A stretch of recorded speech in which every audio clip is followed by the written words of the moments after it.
Good evening, everybody, and welcome to another edition of the ACE Report. I'm your host, Nick Lawrence, and I'm here tonight with Dr. Lewis Cuthbert and Donna Cuthbert from ACE, the Alliance for a Clean Environment. Welcome to the show, guys. Thanks. It's good to see you. We have an important thing to talk about tonight, folks.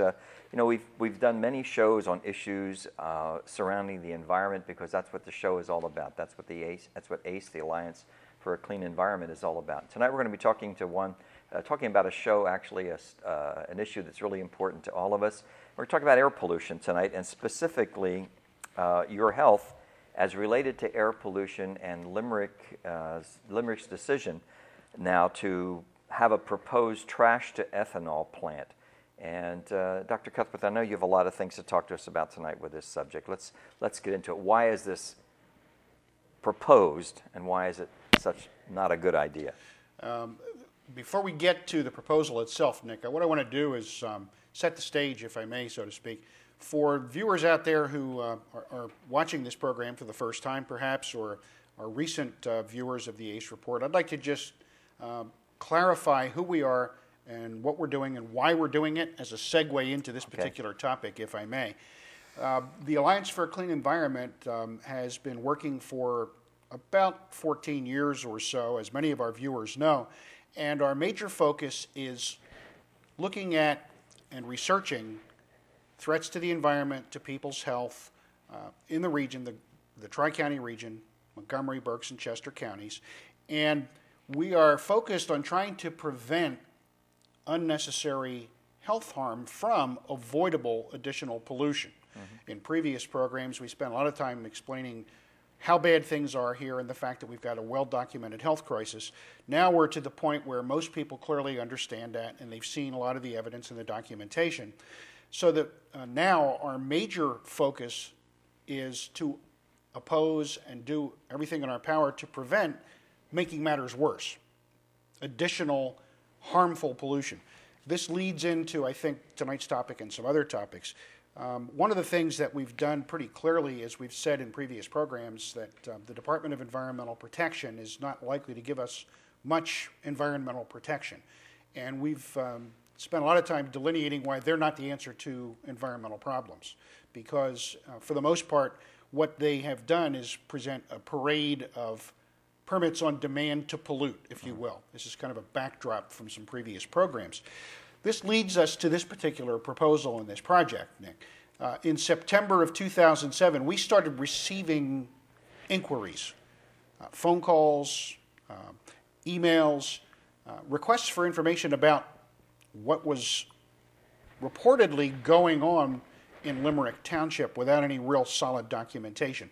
Well, here we are about 4 months later, and there's still a great deal of secrecy about this project. That's something that I think many people are going to be scratching their heads about and saying, well, why does this have to be such a secret?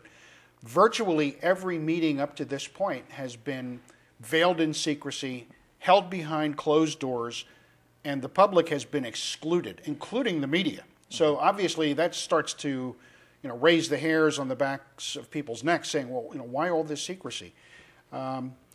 And we've been investigating this based on requests and inquiries from lots of people because that's what we do. We try to put things in plain view for people.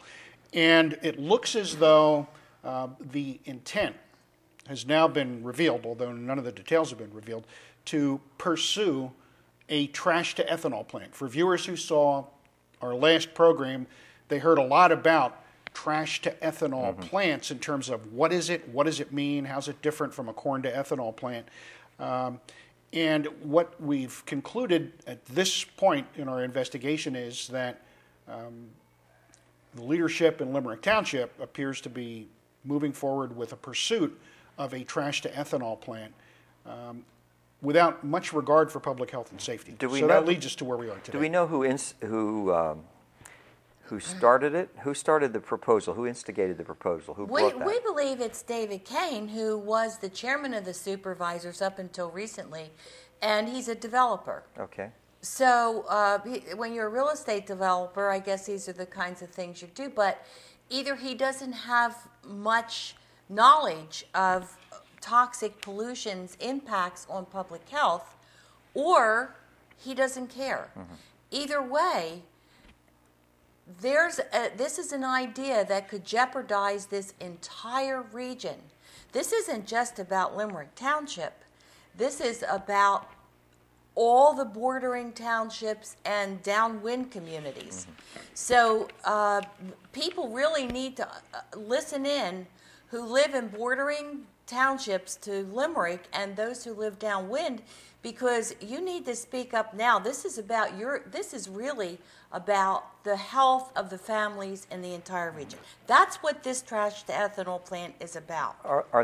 Is the proposal, and maybe you're going to address this later on, but is the proposal using an existing site for the location of it, or are they going to develop a new site for it? They're using an existing site, and that site is polluted already. It's contaminated. Okay. As a matter of fact, it's listed on DEP's hazardous cleanup site list since 1992. It was identified by Halliburton, of all people, as a hazardous site. And to Right. give you some kind of an idea of the perception of Limerick supervisors about hazardous exposure risks, Elaine Dewan, another of the Limerick supervisors, made a statement in the Pottstown Mercury that this contaminated site is, I believe she said it's not a, we'll find the quote and we'll say it later, so Okay. I don't want to misquote her. Right. But she seems to feel this is not any kind of a problem. Not a problem.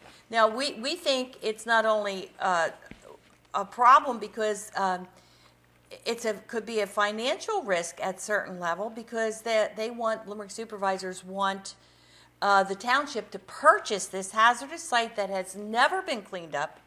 And you've got DEP in the paper saying, oh, this isn't a significant risk, when in fact there's PCBs, there's mercury, there's lead, there's all kinds of really hazardous things there that have never been cleaned up. How can it not be a problem? It's a threat to the groundwater there and so forth, which the really awful thing is they're going to be putting a pollution source on there that's going to even make this far, far, far worse.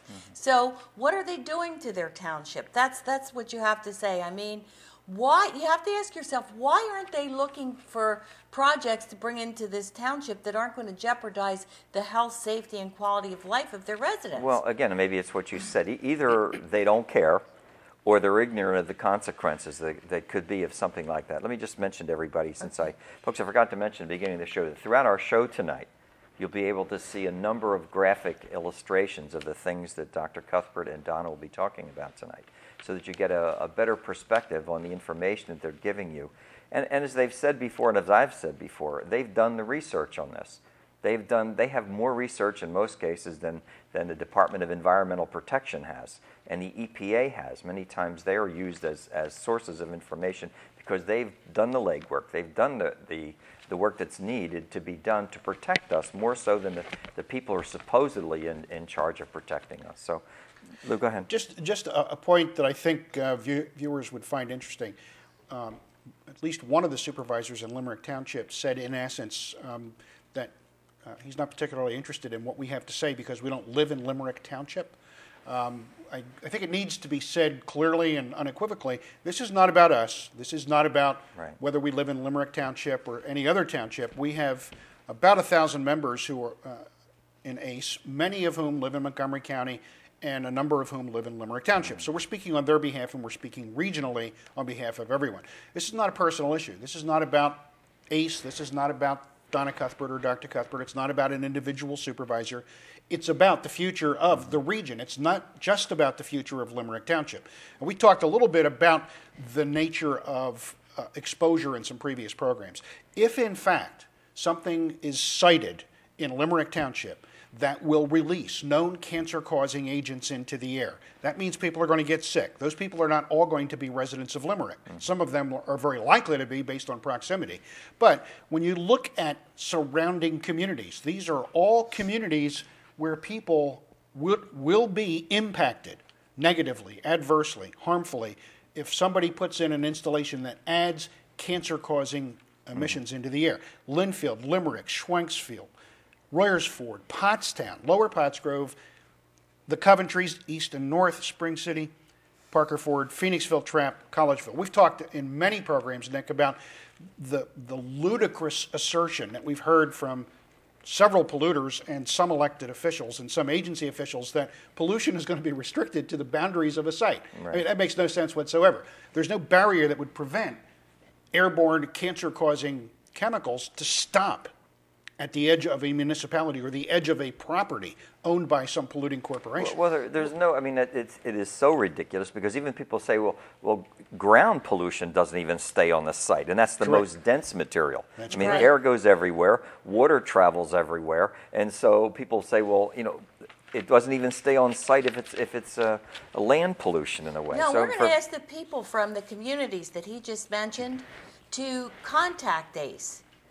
You can call us, and if you call us, please leave your name and your phone number and your address and your email address so that we can contact you when we get new information and when we have things that we think you may want to know about. We'd like you to call and add your name to a list of people who oppose this plan. We'd also like you to call for information that you can share with your neighbors, your family, your friends, and ask them to call in and add their name to the list we have in opposition to this trash-to-ethanol plant in Limerick. Don't let Limerick supervisors or anybody else tell you that you don't have a right to oppose this plant. This plant is going to affect your family if you live in any of those townships, without a doubt.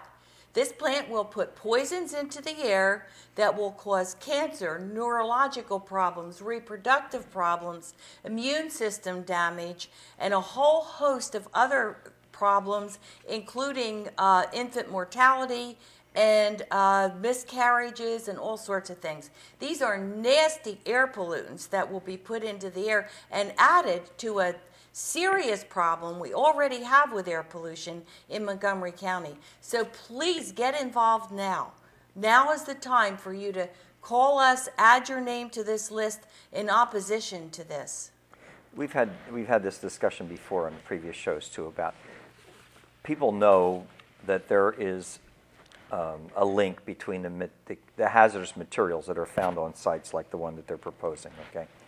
But the problem has always been, and people probably feel the same way, that it's hard to make a direct link between this particular site and these particular numbers of illnesses or cancers or diseases and things like that. How do you address that, Donna? You'll never be able to do that, Nick, because when we get sick, we don't get sick from a specific site. We don't get sick from a specific pollutant. We get sick because of the additive, cumulative, and the synergistic exposure risks we've had.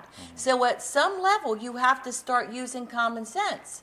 And you have to start saying, if there's too much air pollution already, it's insane to add more pollutants into the air. I mean, there's no way anybody can deny that that's going to increase your risk for cancer and all these other things. Lou, go ahead.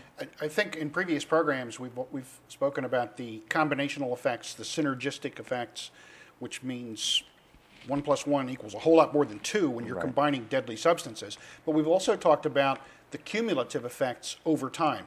So to put this in simplistic terms for people out there in all these communities, adding additional harmful cancer-causing materials to the air has to make more people sick over time. And when we take a look at where we are today, I mean, if there's anybody out there who is new to the area and they have not had the benefit of looking at all of this evidence and research that's just piled up year after year after year over the last 10 years for this community, leading us to identify this region as the toxic triangle. If anybody's unfamiliar with that term, they may want to go to our website, and take a look at what we've compiled over the last decade. The evidence is clear. That argument's over. The argument today is, where do we go from here? We know we've had a problem. We had a historic